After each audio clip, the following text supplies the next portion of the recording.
महिला विश्वचषकाच्या फायनलमध्ये भारतानं ऐतिहासिक विजय मिळवलाय।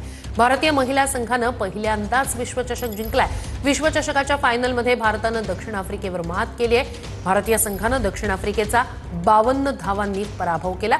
भारताकडून दक्षिण आफ्रिकेसमोर 299 धावांचं आव्हान देण्यात आलं होतं आणि त्याचा पाठलाग करताना दक्षिण आफ्रिकेचा संपूर्ण संघ 246 धावांवरच तंबूत परतला।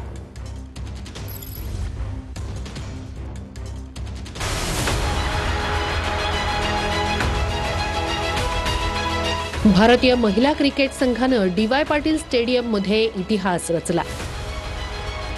दक्षिण आफ्रिकेला पराभवाची धूळ चारत पहिल्यांदाच आयसीसी वर्ल्ड कपच्या ट्रॉफीवर नाव कोरलं।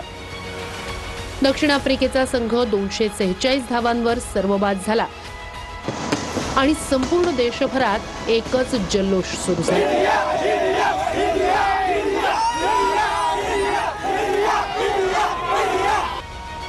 हरमनप्रीत कौर महिला वर्ल्ड कप जिंकून देणारी पहिली कर्णधार ठरली। यानंतर हरमनप्रीतसह संघातील खेळाडूंनी खास अंदाजात विजयाची ट्रॉफी उंचावली।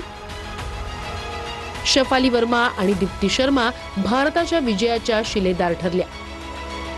अंतिम सामन्यात शफालीनं 87 धावा केल्या आणि 2 विकेट्स घेतल्या, तर दीप्तीनं 58 धावा केल्या आणि 5 विकेट्स घेतल्या। एका खेळाडूला रनआउटही केलं। हरमनप्रीत कौरच्या विनिंग कॅचमुळे कोट्यवधी भारतीय क्रिकेट चाहत्यांचं स्वप्न साकार झालं। भारतीय संघ जिंकताच सर्वच खेळाडूंच्या डोळ्यात अश्रू होते।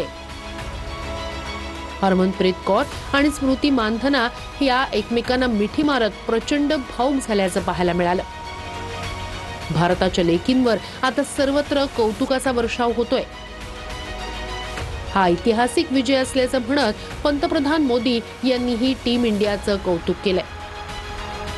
शाबास टीम इंडिया, तुम्ही संपूर्ण देशाचा अभिमान उंचावला, अशा शब्दात सचिननं कौतुक केलंय। तर कालच्या विजयानंतर रोहित शर्माही भावुक झाला। रोहित आभाळाकडे पाहतानाचा फोटो व्हायरल होतोय। भारतीय महिला संघानं इतिहास रचल्याचं विराट कोहलीनं म्हटलंय।